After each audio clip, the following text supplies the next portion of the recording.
Alright, welcome back again to part 3 of how to code your maintenance page in XHTML CSS. Again, this is part 3.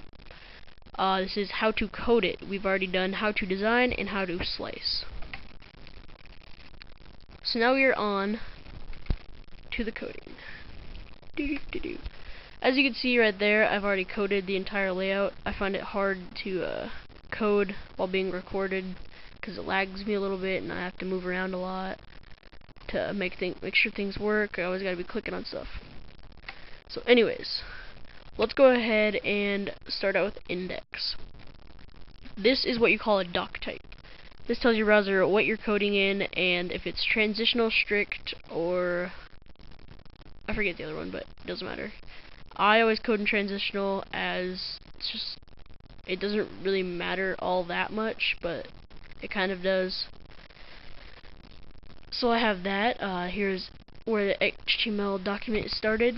This is the head, contains a title, which I've put sorry we're under maintenance since we're doing a maintenance page, you know.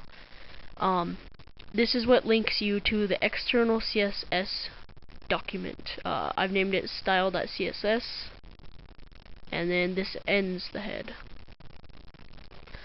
Alright, so now that we've got that down, let's move on to our body.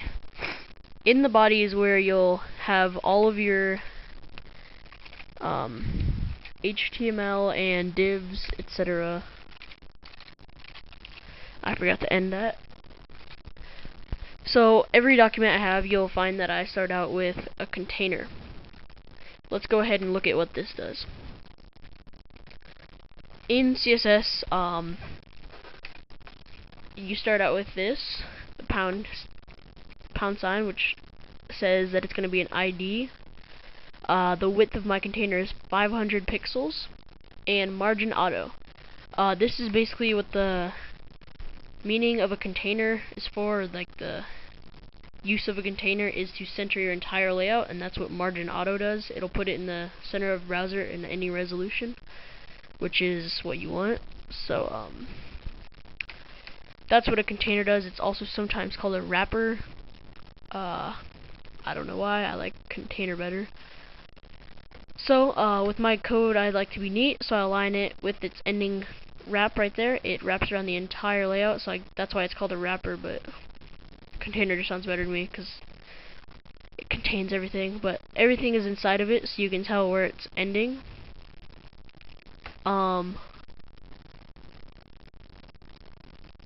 This is our banner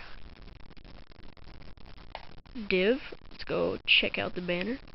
Alright, so we've got our ID, banner, background image. This grabs the image from its source, images/banner.png. The width of it is 500 pixels, and the height is 117 pixels. Pretty simple right there. I also forgot to explain these brackets right here. This is obviously the opening bracket and the closing bracket. It holds everything. If you do not put that in, it won't work. So you gotta make sure you do that. And I advise you indent everything. It makes it so much easier to read. Some people like to code with everything up against it like that, which I find to be hard, because you'll try looking for your IDs and it's just hard to find them. So yeah, I advise you to indent and do it as neat as possible for future reference. So now that we've got our banner in, let me explain this to you. Div ID, you start out with this part, equals, quotes, banner, which is the div ID, with the pound sign, and then the name. You can also leave these off, but it's not valid. That's why I learned to put those in, because I would always check it to see if it was valid, and it wasn't, so now I do that all the time. And then you end that div. If you don't end it, it will screw your entire layout up, so make sure you remember to do that.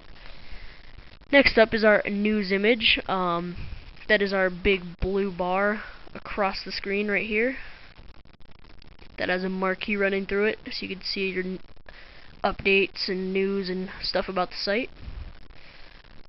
Let's go back over here and check out our news ID right here. Okay.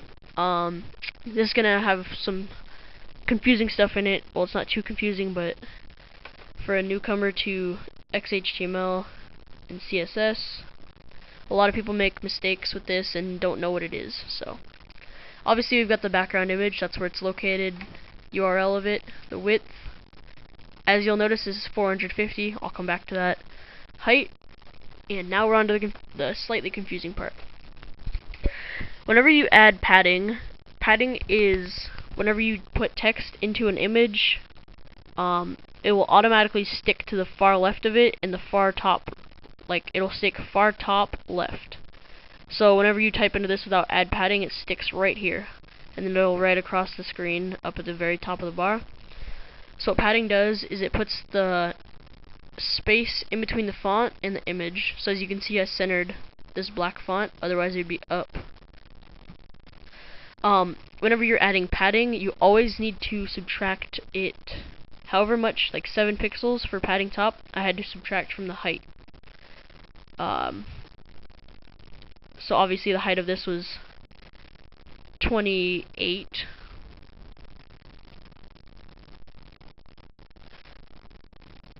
So that's right there. And now padding left, padding right. Top and bottom are the height, left and right are the width. So I've added 47 pixels to the left so I could get it past news, so it closes right there. So like starts right there, ends right there, same thing. So I had to subtract this 47 from there, and I also had to subtract these 3 where it's coming out from the right. As like if you watch this marquee, it comes out 3 pixels from the right side. It's not too confusing, you just have to learn how to do it. If you mess it up, it will screw your entire layout up. So you definitely got to make sure you pay attention to that. Obviously we've got this in here. I'll explain the marquee. This is the opening of it, makes your font go across the screen. This is the ending of it. Basic HTML, that has nothing to do with my tutorial, but I just thought I'd toss it in there. End div. Now we're starting the middle where the content goes. That is right here. This is the side image. So let's go ahead and go into our style.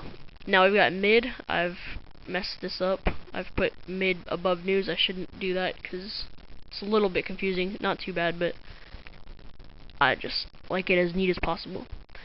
Background to image, width, padding left, padding right. So I had to subtract those 10 pixels. So this was originally 500, but I had to subtract 10. So now it's 490.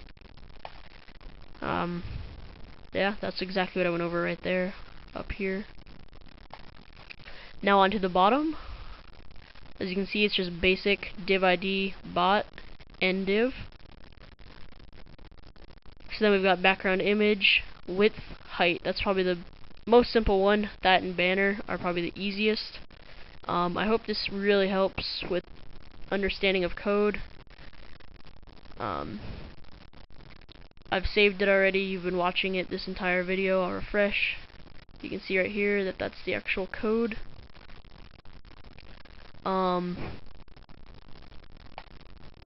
So yeah, I hope this helps out, and stay tuned for my next videos, and I will go on to larger layouts like 3 columns, etc., and teach more things.